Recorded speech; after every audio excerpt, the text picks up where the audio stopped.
जिस समय में वह राजा संप्रयाण कर रहा था, उस समय में उसकी जो सबसे आगे चलने वाली सेना के समुदायों के चरणों से शैलों के उच्च भाग क्षुण हुए थे, उनके क्षोधों से निम्न भाग जो भूमि में थे वे भर गए थे, और चतुरंगिनी सेना के हाथी, अश्व, रथ और पैदल सैनिकों के हर एक के चरणों से जो भूमि खुदकर प्रक्षोण रेणु उठी थी, उससे ऊंचे स्थल ढक गए थे। एक तरह से वह भूमि निरंतर ऐसी ही हो गई थी। अनेक दर्प से परिपूर्ण हाथी, घोड़े और रथों के व्यूह से सभिन्न वीरों को निहनन करने वाले उसकी शोभा तुरंत ही असुरों के समूहों की सेनाओं का हनन करने वाले भगवान शिव की शोभा को धारण वह नृप कर रहा था। उनके कर्मों के अभिशंग होने पर दूर से ही शत्रुओं के नगर के विरोधों में ऐसा अभिशंसन करते हुए कि यहाँ से शीघ्र ही कहीं से भाग जाने के क्षणों का निर्देश करता है और प्राणियों के धैर्य का किया करता है।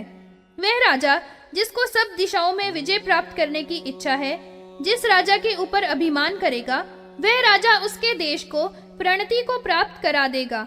उस नृप ने सभी नृपतियों को जीतकर उनको अपने चरणों का अनुचर बना लिया था। उसे महान वीर राजा ने कुछ नृपों के संकेत पर गमन करने वाला बनाकर उनको अपने ही राज्य पर भेज दिया था, अर्थात अपनी आज्ञा के इशारे वाला होना उन्होंने स्वीकार कर लिया था, तो उनको राज्य पर बिठा दिया था। इस रीति से सब दिशाओं में विचरण करके फिर राजा दक्षिण की ओर अभिमुख हुआ था। उस राजा ने अपने साथ पूर्व में की हुई शत्रुता स्मरण करके है राजाओं के ऊपर आक्रमण किया था। फिर उन सबके साथ जो पूर्णतया रथों और हाथियों से संयुक्त थे, इनका महान युद्ध हुआ था। उन है वीरों के साथ उसका बड़ा ही रोमांचकारी भीषण युद्ध हुआ था, जिस युद्ध में सहस्त्री राजा थे और बड़ी विशाल सेनाएं भी थी। उन सभी का निहनन महान बाहुओं वाले कौशलेश्वर ने अत्यंत क्रुद्ध होकर कर दिया था।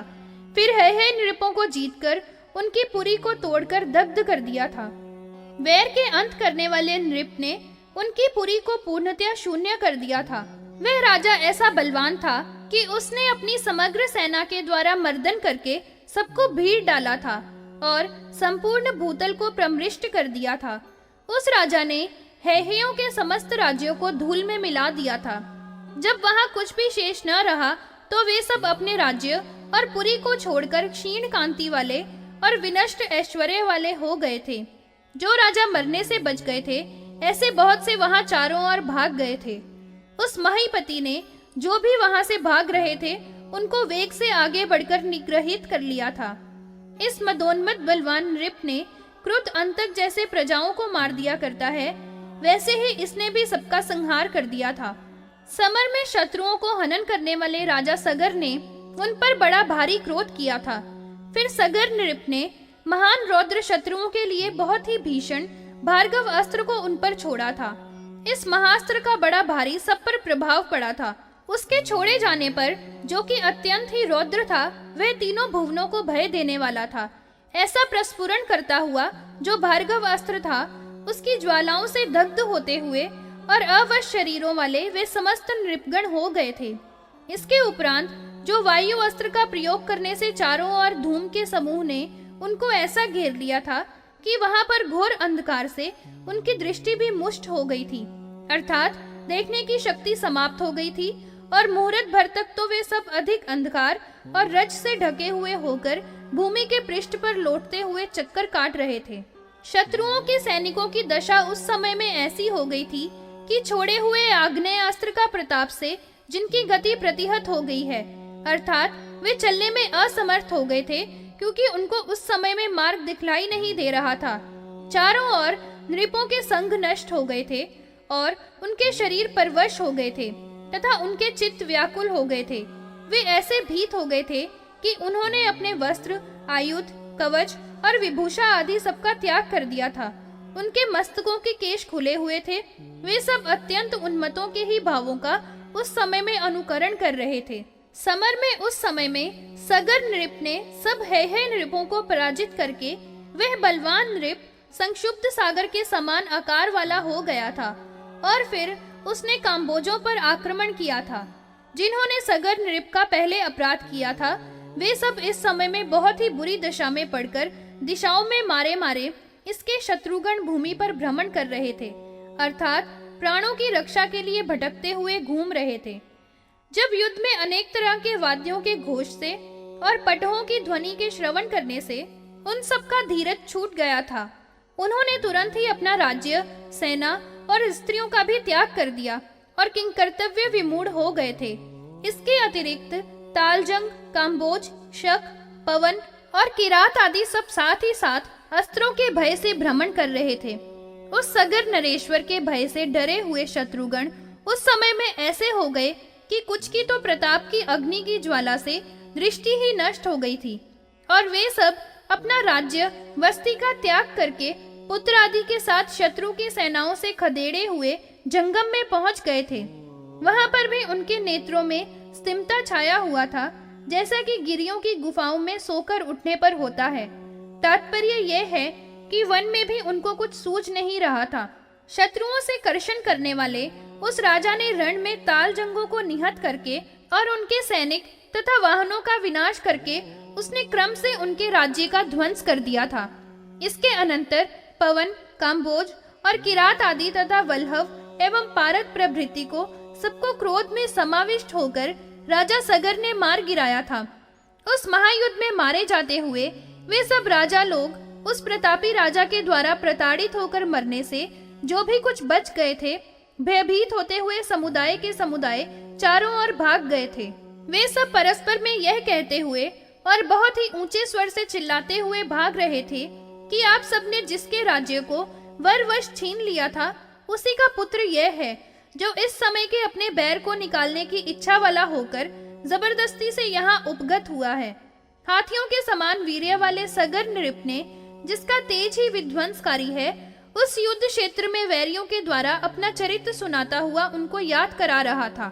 समस्त शत्रुओं के कुलों का पूर्णतया क्षय करने को दीक्षा ग्रहण करने वाले उस राजा को देखकर डरे हुए सब शत्रुगण, स्त्री और बच्चों को आगे करके अपने प्राणों की रक्षा के लिए सगर नृप की शरणागति में आ गए।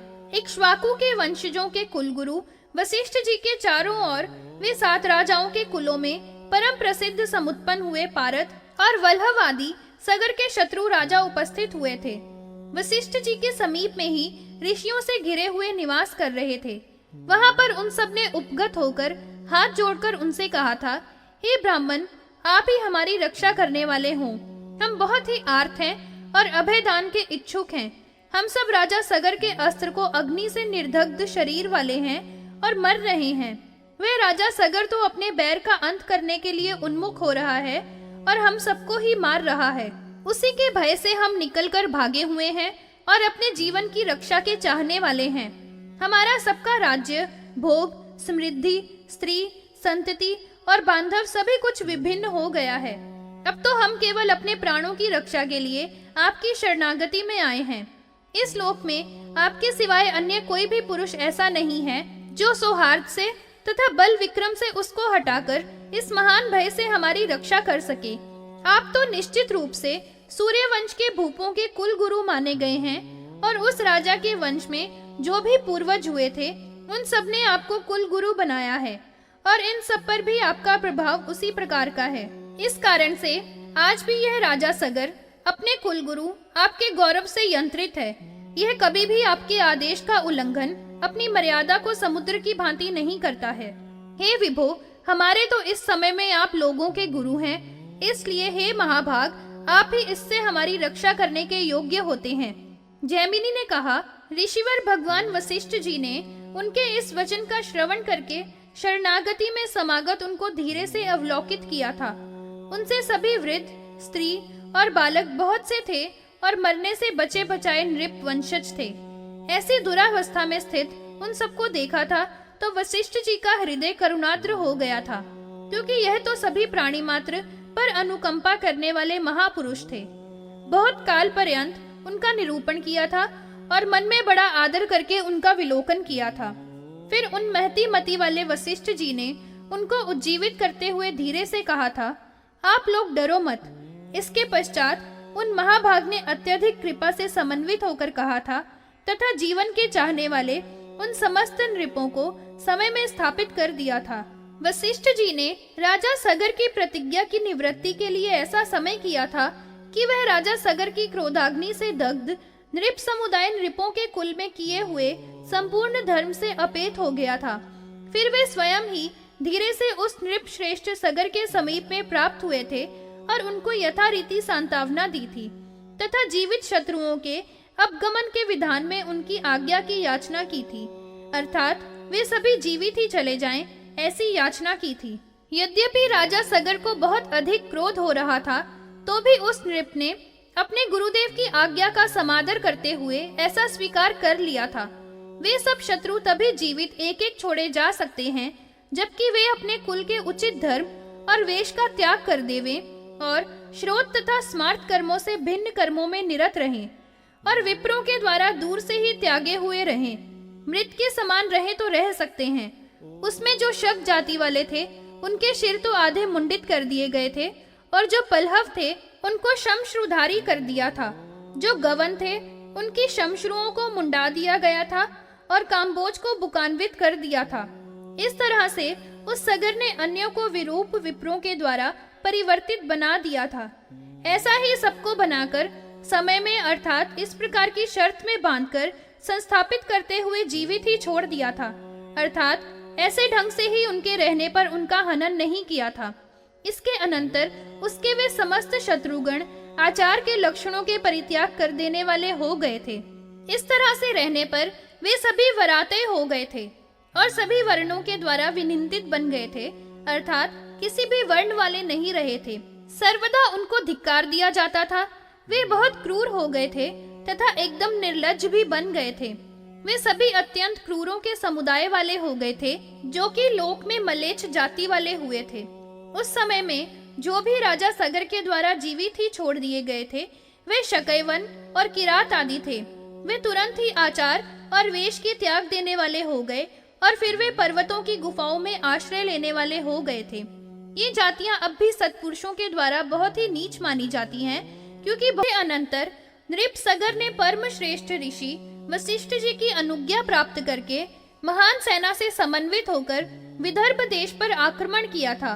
फिर विदर्भ के नृप ने अपनी केशनी नाम वाली पुत्री को बहुत ही प्रीति के साथ उनकी सेवा में समर्पित कर दिया था। यह कन्या रूप लावण्य आदि सभी गुणों में अनुपम थी और उस नृप के सर्वथा अनुरूप थी। उस राजा शार्दुल नृप सगर ने अग्नि को साक्षी करके परम शुभ मुहूर्त में उसका पाणी ग्रहण किया था। वहां पर ससुराल ही में कुछ दिन तक स्थित रहकर उस विदर्भेश्वर के द्वारा बड़ा सत्कार प्राप्त किया था। फिर विदर्भादि की अनुमति पाकर वहां से गमन करने का उपक्रम किया था। उस राजा ने भी आज्ञा दी थी तथा पारिवरों के अर्थात दायों के द्वारा उसका अच्छा सत्कार किया था। फिर वहां पुर से राजा निकलकर शूरसेन देशों में पहुंचा था। वहां भी माता के सादरों के द्वारा यादवों से उसका सम्मान किया गया था और बहुत सा धन देकर उन्होंने भी उसको पूर्ण संतुष्ट किया था। इसके पश्चात वहां से निकलकर चल दिया था। मथुरा से चलकर इस रीति से उस राजा सगर ने इस संपूर्ण वसुधा पर विजय प्राप्त की थी और समस्त नृपों पर कर लगाकर उनको अपने ही संकेतों पर चलने वाले अनुगामी बना दिया था। इसके उपरांत उन नृपों को अपने राज्य पर स्थित बने रहने का आदेश देकर तथा सम्मान प्रदान करके कि वे अपने अनुगों के साथ अनुयायी रहें, राजा ने प्रस्थान किया था। इसके पश्चात स्कंधावार से संयुक्त उसने महान सैन्य के साथ सब देशों को पीड़ित करते हुए अंत में अपनी ही राजधानी में आकर प्राप्त हो गया था। उस राजा का अनेक प्रकार की भेंटों से बड़ा सत्कार अनेक जनपदों के द्वारा किया गया था और फिर वह शीघ्र ही अयोध्या में आ गया था। वहां पर समस्त नागरिक जनों को जब ज्ञात हुआ कि राजा अयोध्या में आ गए हैं, तो सबने बड़ा महान उत्सव किया था और बड़ी उत्सुकता के साथ उस अयोध्यापुरी को सजाया था। फिर वह समग्र नगरी मांगलिक कौतुकों से समलंकृत हुई थी। उसकी समस्त भूमि पर स्वच्छता हुई थी और छिड़काव किया गया था। जहाँ तहाँ सैकड़ों ही पूर्ण कुंभ स्थापित किए गए थे। उसमें सैकड़ों ध्वजाएं फहराई गई थी तथा अनेक पताकाओं से वह विभूषित बनाई गई थी। वहां पर सभी अगरू की धूपों की महक हो रही थी एवं नाना भांति के सुंदर सुमनों की मालाओं से वह समुज्वल बनाई गई थी। अच्छे अच्छे रत्नों के द्वारा निर्मित तोरण बंधन बारें लगाई गई थी तथा ऊंचे ऊंचे गोपुर और अट्टालिकाओं से वह परम भूषित थी। जो महापथ थे उनमें पुष्पों और लाजाओं की वर्षा की थी, जिससे वे बहुत ही सुंदर एवं सुशोभित हो रहे थे। उस समय से अयोध्यापुरी में महान उल्लास छाया हुआ था तथा प्रत्येक घर में महोत्सव मनाया जा रहा था। वहां पर सभी ग्रहों की पंक्तियों में भली भांति समस्त वास्तु देवताओं का पूजन किया गया था। दिग्विजय करने वाले चक्रवर्ती राजा सगर के दर्शन करने के आनंद से युक्त नागरिक और देशवासी बहुत ही प्रसन्न थे और इनसे सभी और वह पुरी समलंकृत थी। फिर वहां पर सभी प्रकृतियां और अंतःपुर के निवासी परम प्रसन्न थे और भौरवार कांताओं के समुदायों से और नगरियों से समृद्ध थी, अर्थात बहुत सी नर्तिका वैश्या से भी एकत्रित थी। इसके पश्चात सभी पुरवासी इकट्ठे होकर वहां पर आ गए थे और सबने एकत्रित होकर उस राजा को सत्कृत किया था तथा आशीर्वादों से मुदित किया था। उस समय में जय जयकार की समुच्च ध्वनि से सभी दिशाएं बधिर हो गई थी, अर्थात जय घोष में कहीं पर भी कुछ भी सुनाई नहीं दे रहा था। वहां पर बहुत से प्रकार के वाद्य बज रहे थे, उनकी भी ध्वनि बहुत मधुर उसी जय घोष में मिल रही थी। राजा ने भी उन समस्त स्वागत करने वालों का योग्यता के अनुसार सत्कार किया था, जिससे उनको भी परमाधिक हर्ष हो रहा था। इन प्रसन्न पुरवासियों के ही साथ में समस्त प्रजाजनों को आनंदित करते हुए राजा ने पुर में प्रवेश किया था। उस समय में ब्राह्मणों ने भी परम मधुर वेद की मंत्रों की ध्वनि से राजा का अभिनंदन किया था तथा सूत, मागध और बंदियों के द्वारा उस शुभ समागमन के समय में राजा का संस्तवन किया जा रहा था। उस नृपति के दोनों ओर अनेक जनपदों के द्वारा कहे गए जय जयकार का घोष हो रहा था और करताल की ध्वनि से मिले हुए वीणा और वेणु के मधुर स्वर निकल रहे थे। राजा के पीछे पीछे गान करने वाले गान कर रहे थे और गणिकाएं नृत्य करती हुई चली जा रही थी। राजा के ऊपर श्वेत छत्र लगा हुआ था। राजा के ऊपर लाजा और पुष्पों की वर्षा की जा रही थी। इस रीति से राजा ने अपनी पूरी अयोध्या में महेंद्र देव जिस तरह से इंद्रपुरी में गमन कर रहे हों, उसी भांति प्रवेश किया था। दृष्टिपूत गंध से युक्त ब्राह्मणों के मार्ग से नगर के मध्य में जो भी संपन्न एवं अलंकृत गृह था, उसमें राजा ने गमन किया था। फिर अपनी दोनों भार्याओं के साथ प्रसन्नता से यान से नीचे उतरकर अपनी माता श्री के घर में राजा ने प्रवेश किया था, जहाँ पर सहस्त्रों परम रिष्ट पुष्ट जन विद्यमान थे। उनकी माताजी एक पर्यंक पर विराजमान थी।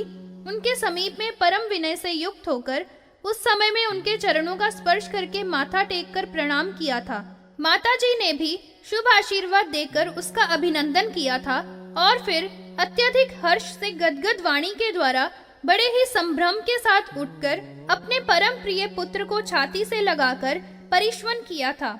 इसके अनंतर जो परम सुंदर दो पुत्र वधुएं साथ में ही समुपस्थित हुई थी, उनको भी बहुत आशीर्वचनों से माताजी ने अभिनंदित किया था। फिर राजा ने अपनी सब सुनाकर कुछ काल पर्यंत वहां पर स्थिति की थी। फिर माताजी से अनुज्ञा प्राप्त करके राजा उनके घर से बाहर निकल आए थे और इसके अनंतर अनुचरों के सहित वहां से गमन कर रहे थे और श्वेत व्यजनों के द्वारा सेवकगण उनकी हवा करते जा रहे थे। देवराज इंद्र के ही समान श्री संपन्न राजा धीरे धीरे अपनी सभा के मंडप में समागत हो गए थे। राजा ने अनेक अधीन नृपों से संसेवित परम दिव्य सभा में प्रवेश किया था। सर्वप्रथम वहां पर जो गुरुजन विराजमान थे, उनको प्रणाम किया था और उनके द्वारा दिए हुए आशीर्वाद प्राप्त कर अभिनंदित हुए थे। फिर नरेश्वर ने परम शुभ एवं अतीव दिव्य सिंहासन पर अपनी संस्थिति की थी। वहां पर अनेक जनपदों के स्वामी नृपों के द्वारा वह भली भांति सेव्यमान हुए थे और अनेक प्रकार के उस श्रेष्ठ नृप ने वहां पर कथालाप किया था। इस तरह से बंधुओं के द्वारा परम प्रसन्नता प्राप्त करते हुए वहां पर निवास किया था। इस रीति से नृप ने समस्त दिशाओं को जीतकर अपनी की हुई प्रतिज्ञा का पालन किया था। न्याय के अनुसार उस उदार बुद्धि वाले नृप ने तीनों धर्म, अर्थ और काम को प्राप्त किया था। उस राजा का प्रभाव ही ऐसा था कि जिसके द्वारा विविध एवं समस्त दिशाओं के मंडल के स्वामी हुए पिताजी के पूर्व में परिभव से यह सगर अत्यंत क्रुद्ध हुए थे और फिर दिग्विजय करके एक छत्र समग्र वसुधा पर इसने अनुशासन किया था। उसने जिस प्रतिज्ञा को किया था उसको अच्छी तरह परिपूर्ण करके ही छोड़ा था। समस्त शत्रुओं को जीतकर सातों द्वीपों और सागर से युक्त नगर, ग्राम और आयतनों की माला में दिनों का पालन किया था। इस रीति से जब कुछ काल व्यतीत हो गया था, तब भगवान वशिष्ठ ऋषि ने वहां पर पदार्पण किया था। उस राजा को पुनः देखने की कामना वाले ऋषि वहां पर समागत हुए थे। जैसे ही वहां पर पदार्पण करते हुए ऋषि का अवलोकन राजा ने किया था, वैसे ही संभ्रम के साथ राजा ने अपने हाथों में अर्घ सामग्री ग्रहण कर तुरंत ही उनका शुभ गमन किया था। उस समय में उसके साथ अन्य सभी नृप विद्यमान थे। महामती नृप ने अर्धा पात्य आदि समग्र उपचारों से भली भांति उन ऋषिवर का अर्चन किया था। गुरुदेव की भक्ति से युक्त होकर उनको प्रणाम किया था। उस समय में वशिष्ठ जी ने भी आशीर्वचनों से सगर का वर्धन किया था। मुनि ने राजा को आज्ञा दी थी कि आप बैठ जाइए, तथा फिर सब नृपों के सहित राजा सुवर्ण निर्मित आसन पर उपविष्ट हो गए थे। जब मुनिवर ने अपनी आज्ञा प्रदान की थी, तो नृप भार्याओं तथा अधीन नृपों के सहित मुनि के ही समीप में नीचे की ओर उपासीन हो गए थे। वहां पर समस्त नृपों का समुदाय श्रवण कर रहा था। तभी मुनिवर ने धीरे से कोमल कांत वचन राजा से कहे थे। वशिष्ठ जी ने कहा, हे राजन, बाहर भीतर सर्वत्र कुशल क्षेम तो है ना? समस्त मंत्रियों में, अमात्य वर्गों में अथवा समग्र राज्य में इस समय कुशल तो है ना? यह तो परम हर्ष की बात है कि आपने युद्धों में सेना और वाहनों के सहित सब अपने शत्रुओं को बिना ही किसी प्रयत्न के बहुत ही साधारण कर्मों द्वारा पराजित कर दिया है। मुझे बड़ी प्रसन्नता इसकी है कि अपनी प्रतिज्ञा पर समारूढ़ होते हुए भी आपने मेरे कथित वचनों को मान लिया है। अपने शत्रुओं पर विजय प्राप्त करके उनको समस्त धर्मों का त्याग कर देने वाले बनाकर जीवित ही रहने वाले छोड़ दिया है। इस रीति से उन सबको जीतकर आप अन्यों को पराजित करने के वास्ते आप दिग्विजय करने की इच्छा से सेना और वाहनों से संयुक्त होकर गए हैं। यह भी वचन मैंने सुन लिया है। फिर मैंने यह श्रवण किया है कि आप दिग्विजय करके वापस लौट आए हैं और अपने ही नगर में इस समय संवस्थित हैं। हे परम श्रेष्ठ राजन, इस वर्तमान काल में प्रीति से ही आपसे मिलने के लिए यहाँ पर समागत हुआ हूँ। जैमिनी मुनि ने कहा, महामुनिंद्र वशिष्ठ जी ने जब इस रीति से कहा था, तो तालजंग पर विजय पाने वाले राजा सगर ने उनसे निवेदन किया था। दोनों हाथों को जोड़कर महामुनि को सगर ने उत्तर दिया था। सगर ने कहा, हे महर्षि, मेरा सर्वत्र कुशल है, इसमें लेश मात्र भी संशय नहीं है। जिस मुझ सेवक का निरंतर ही आप जैसे महापुरुष कल्याण की कामना का ध्यान रखा करते हैं, उस सेवक मेरे प्रति सभी देवगण कल्याणाभिमुख अर्थात श्रेय करने वाले सदा ही रहा करते हैं। हे मुने, ऐसे मुझको उपद्रव कैसे हो सकते हैं? मैं तो आपके परमाधिक अनुग्रह का भाजन हो गया हूँ और अब अपने समस्त कार्यों में सफल भी बना दिया गया हूँ। हे गुरुदेव, आप जो स्वयं ही मुझको अपना दर्शन देने के लिए यहाँ पर पधारे हैं और जो अपने विपक्षियों पर विजय आदि प्राप्त करने की बातें मुझसे कही हैं, यह सब कुछ वैसा ही किया गया है, किंतु यह सब आपकी ही अनुकंपा से हुआ है। मैं स्वयं ही इस बात को मानता हूँ कि शत्रु तथा अन्य नृपों पर जो भी मैंने विजय प्राप्त की है, यह सब आपके ही प्रसाद से ही हुआ है। नहीं तो ऐसे ऐसे प्रबल शत्रुओं का हनन कर पराजित करने की मेरे जैसे की क्या शक्ति है? जो भी मेरा व्यवस्थित है, उसको सफल आप जैसे महान पुरुष ही किया करते हैं। अग अधिरोपिता का अनलब भी फल प्रीति के लिए ही होता है। जैमिनी मुनि ने कहा, इस रीति से राजा सगर के द्वारा उन महामुनि का समादर किया गया था। फिर वह मुनि नृप सगर से आज्ञा ग्रहण करके अपने आश्रम को चले गए थे। वशिष्ठ मुनि के गमन कर जाने पर राजा के मन में परम हर्ष हुआ था। वह राजा फिर अयोध्यापुरी अपनी राजधानी में निवास करता था और उसने समस्त भूमंडल पर प्रशासन किया था। दोनों भार्याओं को भी अपने पास में रखता था, जो रूप लावण्य, शील स्वभाव और गुण गण आदि से सुसंपन्न थी। उस राजा सगर ने ग्राम्य विषयों के सुख का पूर्ण अपनी इच्छा के अनुरूप ही उपभोग किया था। सुमति और केशनी ये दोनों ही विकसित कमल के समान परम सुंदर मुखों वाली थी। सुंदर स्वरूप के साथ साथ इन दोनों पत्नियों में विशाल उदारता भी थी। इनके उरोज युगम परिपुष्ट वृत्ताकार एवं समुन्नत थे। इनके केश पाश नील वर्ण के कुंचित अर्थात छल्लेदार परम सुहावने थे। ये सभी आभरणों से विभूषित रहा करती थी। नूतन यौवन के उद्गम में दिखलाई देने वाली नारियों में जो गुण गण हुआ करते हैं, उन सभी से ये दोनों रानियां सुसंपन्न थी। ये दोनों बहुत ही प्रिय थी और सदा राजा के समीप में रहा करती थी तथा नित्य ही अपने परम प्रिय स्वामी के हित कार्य में रति रखने वाली थी। इन दोनों के अपने आचरण राजा के प्रति इतने सुंदर थे, वे अपने हाव भाव और चेष्टाओं के द्वारा निरंतर ही राजा के मन को अपनी ओर आकर्षित रखा करती थी। वह राजा भी उन दोनों के भरण के उत्कर्ष से प्रसन्न मन वाला था। वह राजा सगर उन दोनों अपनी परम प्रिय पत्नियों के साथ अपनी इच्छा के अनुसार रमण करता हुआ अपने नगर में निवास किया करता था। इस भूमि में अन्य राजा के लिए राजा यह शब्द ही नहीं था। राजा का अर्थ होता जो राजित होता है, वह अर्थ इसी में घटित होता है। अन्य अर्थ यह भी है कि यही एक चक्रवर्ती राजा था। इस राजा में ही ऐसे गुण गण विद्यमान थे कि महान आत्मा वाले इसके लिए ही राजा शब्द अनवर्थ होता था। इसके मन में भी धर्म निरंतर रहा करता था। इस राजा में विशेष अधिक भी अर्थ और काम वैसे नहीं थे जो उसके मन को अधिक समासक्त कर सके। इतना लुब्धक नहीं था कि अर्थ संग्रह में ही व्यस्त रहे। यह तो धैर्य में कुछ भी बाधा न करके ही अर्थ का सेवन किया करता था। इसके काम वासना भी उतनी ही थी कि हे राजेंद्र, जिससे दोनों पत्नियों को सर्वदा अभ्यामित करा, उस राजा ने 7 द्वीपों वाली मेदिनों का विधि के साथ परिपालन साक्षात दूसरे मूर्तिमान धर्म के ही समान किया था। अव्याहत इंद्रियों वाले उस नृप सगर ने न्यायानुरूप ब्राह्मण आदि चारों वर्णों को अपने अपने धर्म में पृथक पृथक स्थापित कर दिया था। सभी ही वर्णों में जो भी प्रजाजन थे, वे उचित रीति से अपने से श्रेष्ठों का अनुवर्तन करने वाले थे। जो वर्ण अनुलोम्य से हुए थे, उनको उसी भांति कार्यों में क्रम से लगा दिया था। उच्च वर्ण वाले से नीच वर्ण वाली स्त्री में जो समुत्पन्न होते हैं, वे अनुलोम सृष्टि वाले होते हैं। इसके विपरीत क्षत्रिय से ब्राह्मणी आदि में समुत्पन्न विलोम है, जिसका शास्त्र में सर्वथा निषेध है। वृद्ध माता पिता के जीवित रहने पर उस नृप के राज्य में बालक की मृत्यु नहीं हुआ करती थी। यह बात उसी महीपति के शासन करने पर सभी वर्णों में हुआ करती थी।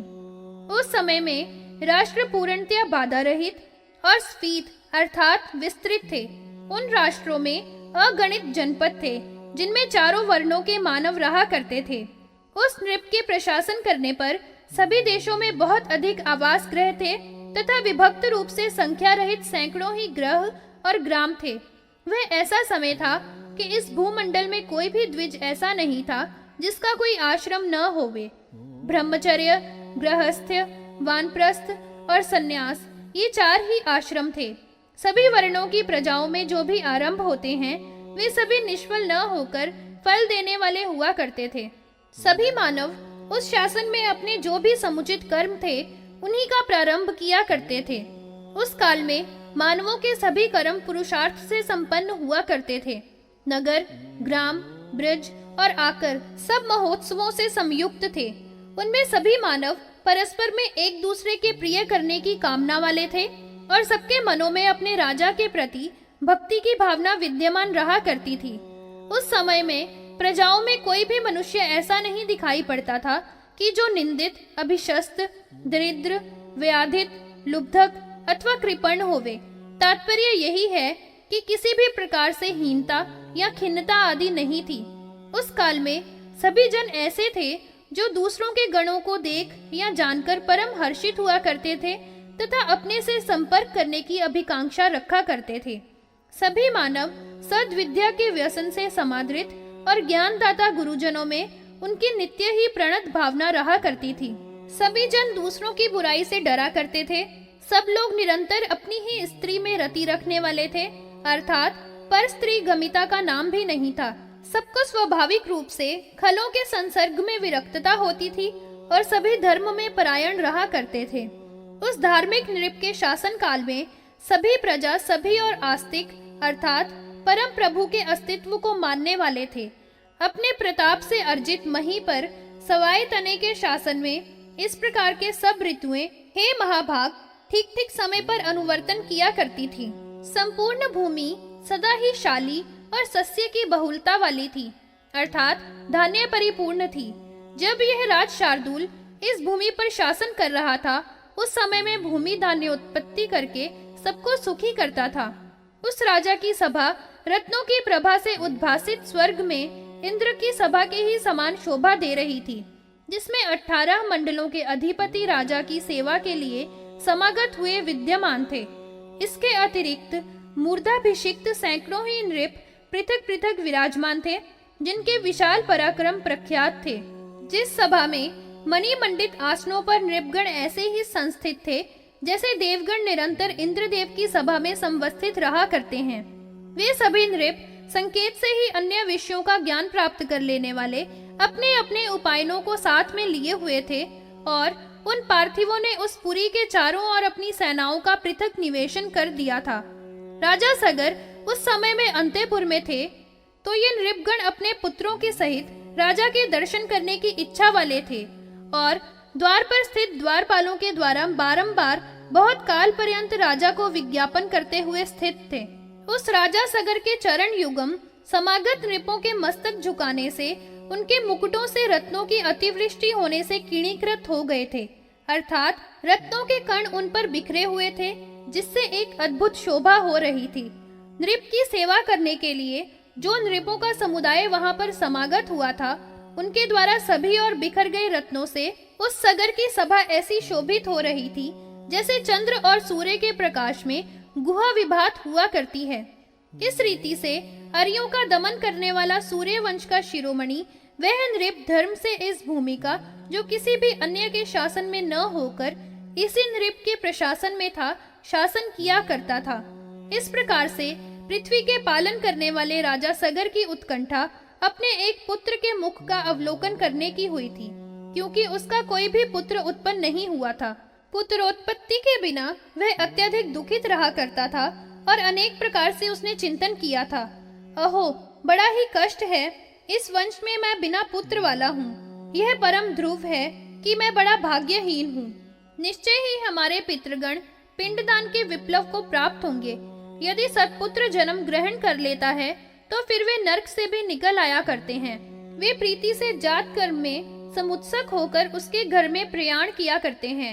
यदि कोई महान पुण्य उन्होंने किया हो तो उसके प्रभाव से वे स्वर्ग को प्राप्त होते हैं, किंतु जिसके पुत्र नहीं होता है वह सुकृत के प्रभाव से स्वर्ग के द्वार तक ही पहुंच पाता है, और फिर पुत्रहीन के लिए देवगण स्वर्ग का द्वार नहीं खोला करते हैं और अंदर प्रवेश नहीं कर पाता है।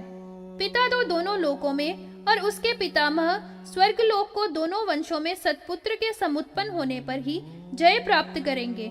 मैं तो संतानहीन होने से पुत्र वालों की जो गति होती है उसको मैं निश्चय ही प्राप्त नहीं करूंगा, क्योंकि पुत्रहीन के लिए वह गति अतीव दुर्लभ है।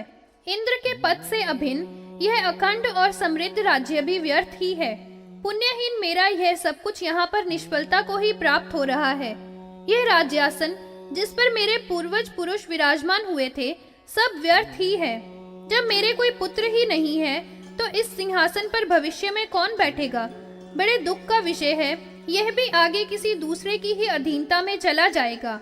इसलिए मैं अब और वो मुनि के समीप में जाकर उनसे ही यह प्रार्थना करूं। इस समय में दोनों अपनी पत्नियों के सहित वहां पहुंचकर उन महामुनि को प्रसन्न करूंगा। वे महान आत्मा वाले महापुरुष हैं। वहां जाकर अपने पुत्रहीनता के विषय में उनसे विशेष निवेदन करना ही उचित है। वे इसके लिए जो भी कुछ उपाय बतलाएंगे वह सभी मैं करूंगा, इसमें तनिक भी संशय नहीं है। नृप श्रेष्ठ सगर ने ऐसा विचार अपने मन में किया था। हे राजन, इसलिए कृत्यों के ज्ञाता उस नृप सगर ने और वह महामुनि की सन्निधि में गमन करने का निश्चय कर लिया था। उसने जो परम श्रेष्ठ मंत्री था उसको राज्य के प्रशासन का भार सौंपकर फिर वन में चल दिया था। बड़ी प्रसन्नता से अपनी दोनों पत्नियों को साथ में लेकर रथ पर समारूढ़ हो गया था और वहां से चल दिया था। जिस समय में उसका रथ चला है उसका ऐसा महान घोष हुआ था कि मयूरों को मेघों की गर्जना की शंका हो गई थी। मार्ग के समीप में मयूरों ने एकटक होकर उसको देखा था। राजा भी उन स्तमित नेत्रों वाले मयूरों की ओर संकेत करके अपनी पत्नियों को उनकी इस तरह से दृष्टि करने को दिखाता जा रहा था। उन वन्य मयूरों ने एक क्षण तक तो ऊपर की ओर अपने मुख किए थे और फिर वे वहां से पलायन करने में तत्पर हो गए थे। राजा भी उस वन में विविध भांति के पुष्पों से और फलों से लदे हुए वृक्षों को अवलोकित करके अत्यंत प्रसन्न हुआ था। वह अरण्य वृक्षों से घिरा हुआ था, जिनमें अनेक अम्लान पुष्प थे, स्वादिष्ट फल थे और हरी हरी घास वाली भूमि थी तथा बहुत घनी सुस्निग्ध पत्रों की छाया से सब वृक्ष संयुक्त थे। वहां पर सभी और कानों को श्रवण करने में परम प्रिय लगने वाली आम्र वृक्षों के कोमल पत्रों के खाने से स्निग्ध कंठों वाली कोमलों की मधुर ध्वनि थी। इससे वह वन संपुष्ट हो रहा था। उसमें सभी ऋतुओं के कुसुम खिल रहे थे, जिन पर भ्रमर गुंजार करते हुए झूल रहे थे। बहुत सी लताएं द्रुमों से लिपटी हुई थी, जो अपने ही प्रसूनों के गुच्छों के भार से नीचे की ओर झुक रही थी। वह महारण्य ऐसा ही सुषमा संपन्न था कि वहां के वृक्षों पर सैकड़ों वानरों के झुंड बैठे हुए थे और उस वन में उन्मत्त शिखी सारंग भ्रमण कर रहे थे तथा पक्षियों का कल कूजन चहुं ओर हो रहा था। उस वन में विद्याधरों की वधूटियां गीत गा रही थी, जिससे वह वन मन का हरण करने वाला हो रहा था।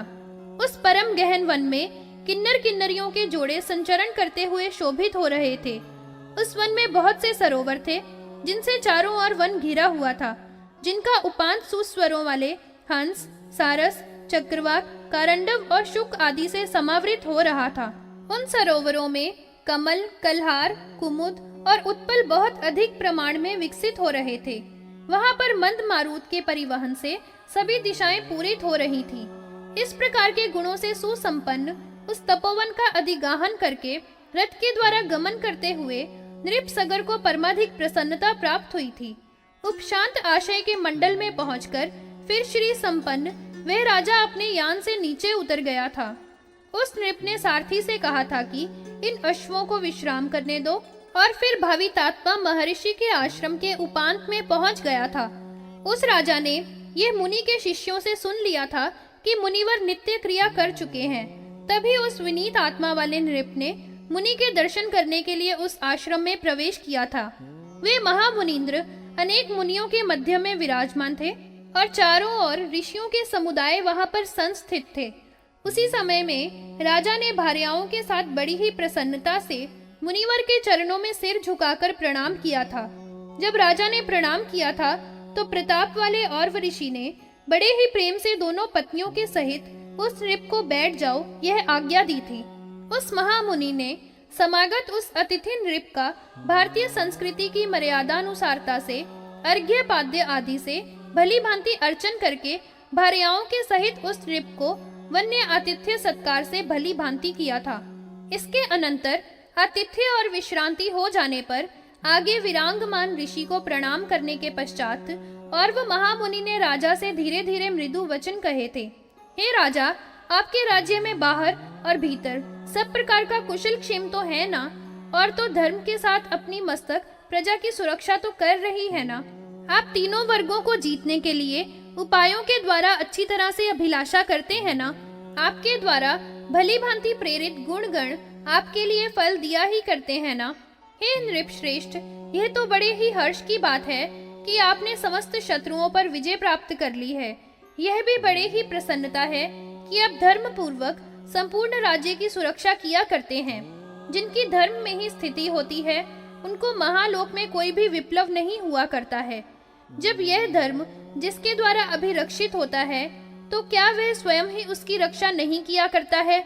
अवश्य धर्म उसकी सुरक्षित होकर रक्षा करता है। यह तो पूर्व में ही सुन लिया था कि आपके संपूर्ण वसुंधरा पर विजय प्राप्त करके अपने बल के साथ सपत्नीक अपनी नगरी में प्राप्त हो गए हैं। राजाओं का तो यही परम श्रेष्ठ धर्म होता है कि इनके द्वारा अपनी प्रजा का परिपालन किया जाता है। ऐसे ही नृप निश्चय ही इस लोक में और परलोक में सुखी हुआ करते हैं। ऐसे राजा आप हैं। फिर राज्य के भरण का त्याग करके इस समय में मेरे समीप में समागत हुए हैं और दोनों पत्नियों को भी साथ में लेकर आए हैं। राजन, क्या कारण है? मुझे आप इस आगमन का जो भी कारण हो बतलाइए। जैमिनी मुनि ने कहा। उस मुनि के द्वारा इस रीति से राजा से असमंजस का त्याग। राजा सगर ने कहा, हे महर्षि, मेरे यहाँ सर्वत्र कुशल है, इसमें तो कुछ भी संशय नहीं है। जिस मेरे विषय में भार्गव श्रेष्ठ आप शम का अनुध्यान करने वाले विद्यमान हैं, जिसको पूर्व में ही शास्त्रों अस्त्रों के प्रयोग करने की भली भांति शिक्षा दीक्षा दे दी गई है, वह मैं इस समय समस्त शत्रुओं के विनिग्रह करने में कैसे असमर्थ हो सकता हूँ? आप तो मेरे गुरुदेव हैं, सुहृद, देव, बंधु और मित्र हैं। केवल आप ही मेरे सब कुछ हैं। मैं तो आपके अतिरिक्त अन्य किसी को भी मेरा पिता नहीं जानता हूँ। आपके द्वारा उपदेश किए गए अस्त्र से ही मैंने सब नृपों पर विजय प्राप्त की है, जिनके स्मरण से ही पूर्ण विजय मेरी हुई है। यह आपके ही तप की शक्ति है। यहाँ पर उसका एक देश भी विस्मय देने वाला दिखलाई देता है। देखिए, मृग का शिशु बचपन से ही सिंहासन पर समीप में आकर हे ब्रह्मान धीरे धीरे जल पी रहा है, और वह आपके इस तपोवन में बिल्कुल ही निशंक अर्थात भय से रहित है। वह अत्यंत दुबली हिरनी भी अत्यधिक विश्राम के साथ अपने स्तन को पिला रही है। हरिण मृग छौना के गंडों को भंग के अग्रभाग से खुजला रहा है। नव प्रसूता अर्थात हाल ही में प्रसव करने वाली हरिणी को मारकर मृत्यु के लिए दूसरे वन में वही व्याघ्री आपके इस तपस्या के आश्रम में उसके शिशुओं को पोषण कर रही है। एक सिंह एक हाथी के पीछे आक्रमण करके जब यहाँ पर आ गया है, तो प्रवेश करते ही अनुसरण करते हुए वे दोनों सिंह और गज आपके ही भय से एक ही स्थान में स्थित हो रहे हैं। जो स्वभाव से ही आपस में शत्रु होते हैं, वे सभी नकुल, मूषक, मार्जार, मयूर, शश, सर्प, वृक, सूकर, शार्दूल, शरभ, प्लवंगम, श्रृंगाल, गवय, गौ, हरिण और महिष, ये सभी एक एक के शत्रु होते हुए भी इस वन में अपने स्वाभाविक वैर को भुलाकर परस्पर मैत्री के भाव को प्राप्त हो गए हैं। इस प्रकार की यह आपकी ही शक्ति है जो लोगों को बड़ा ही विस्मय देने वाली है। हे ब्राह्मण, आपके बिना लोक में इस भूमि पर ऐसी दुर्लभ शक्ति अन्यत्र कहीं पर भी दिखलाई नहीं देती है, और मैं तो आपके ही प्रसाद से इस संपूर्ण वसुधा को जीतकर सब रिपुओं को ध्वस्त करके अपने राज्य में प्राप्त हुआ हूँ। मेरे सभी अमात्य वश्य हैं, और तीनों वर्गों में भी मैं यथोयोग्य आदर प्राप्त करने वाला हूँ। आपके ही द्वारा जो उपदेश प्राप्त किया है, उसी मार्ग से मैंने अच्छी तरह से राज्य का परिपालन किया है। इसी रीति से मैं प्रवृत्त हो रहा हूँ और अपने राज्य पर स्थित हूँ। किंतु हे भृगु श्रेष्ठ, मेरी इच्छा आपके दर्शन प्राप्त करने की हुई थी, जो कि कुछ अपेक्षा से समन्वित है। आज मुझ में आपके प्रसाद से सभी कुछ पर्याप्त प्राप्त हुआ है, किंतु मेरी कोई संतति नहीं है। इसी कारण से मुझे इस भूमि का संरक्षण और पितृगणों को पिंडों का देना दुष्कर सा हो रहा है। यही मुझे बड़ा भारी घोर दुख है जो मेरे मन में बैठा हुआ है और निवारण के योग्य नहीं है। इस लोक में मेरे इस दुख का अपहरण करने वाला आपको छोड़कर अन्य कोई भी नहीं है। अतएव मैं आपकी सन्निधि में प्राप्त हुआ हूँ। इस प्रकार से जब सगर नृप के द्वारा उस मुनि से कहा गया था, तो वह मुनि एक क्षण तक मन ही मन में सोचते हुए स्थिर रहे थे, और फिर और्व भगवान ने निर्देश पूर्वक यह वचन राजा से कहा था। आप नियमित रहकर अपनी दोनों पत्नियों के साथ कुछ समय तक यहीं पर निवास करें।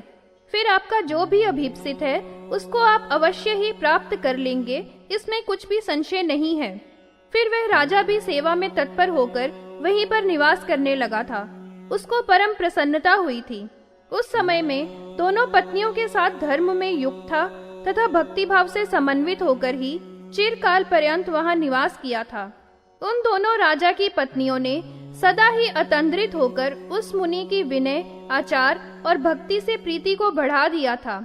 उस भक्ति और शुश्रूषा से मुनिवर बहुत ही अधिक संतुष्ट हो गए थे, और फिर उन्होंने दोनों राजा की पत्नियों को अपने समीप में बुलाकर उनसे यह वचन कहा था, आप दोनों ही हमसे किसी भी वरदान का वरण करो, जो भी तुम्हारी इच्छा हो और तुमको अभीप्सित हो, मैं उसी को तुम्हारे लिए दे दूंगा, इसमें कुछ भी संदेह नहीं है, यद्यपि वह वरदान बहुत दुर्लभ भी क्यों न होवे।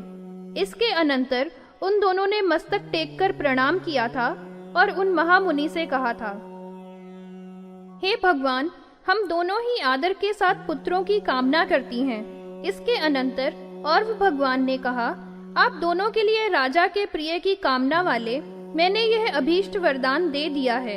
हे महाभाग वालियों, मेरे प्रसाद से तुम दोनों ही पुत्रों वाली होगी, और अन्य भी एक वचन परम ध्रुव है, उसका भी श्रवण कीजिए।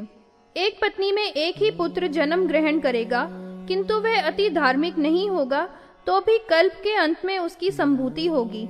और दूसरी रानी के गर्भ से 60 सहस्त्र पुत्र समुत्पन्न होंगे और वे भी सब अकृतार्थ अर्थात असफल ही होकर थोड़े ही समय में विनष्ट हो जाएंगे। इस प्रकार के गुणों से समन्वित 2 वरदान तुम दोनों को दे दिए हैं। इन दोनों में जिसको भी आप दोनों में जो भी अभीष्ट हो उसको मुझे बतला दो। महामुनिंद्र के द्वारा जब उन दोनों से इस तरह से कहा गया था, जो कि वैदर्भ्य वंश का वर्धन करने वाला था, तो वैदर्भी ने तो एक पुत्र प्राप्त करने का वरदान चाहा था और दूसरी ने अन्य 60,000 पुत्रों के नाम ग्रहण करने के वरदान की याचना की थी। उस महामुनि ने इस प्रकार से राजा सगर को वरदान देकर भार्याओं के सहित उसको आज्ञा देकर अपनी नगरी की ओर विदा कर दिया था। मुनि के द्वारा आज्ञा प्राप्त करके राजा कृतकृत्य हो गया था और फिर रथ पर समारूढ़ होकर अपनी प्रियाओं के साथ बड़े वेग से पुरी की ओर चला गया था। उस नृप ने अपनी नगरी में प्रवेश किया था, जो नगरी परम सुरम्य थी और रिष्ट पुष्ट जनों से घिरी हुई थी। पुरवासी जनों के साथ हर्षोल्लास से युक्त होकर आनंदित होते हुए प्रेम से रमण करने लगा था। इसी समय में हे नृप, उन दोनों राजा की पत्नियों ने परमाधिक प्रीति संयुक्त होकर राजा की सेवा में अपने अपने गर्भों के धारण करने की सूचना दी थी।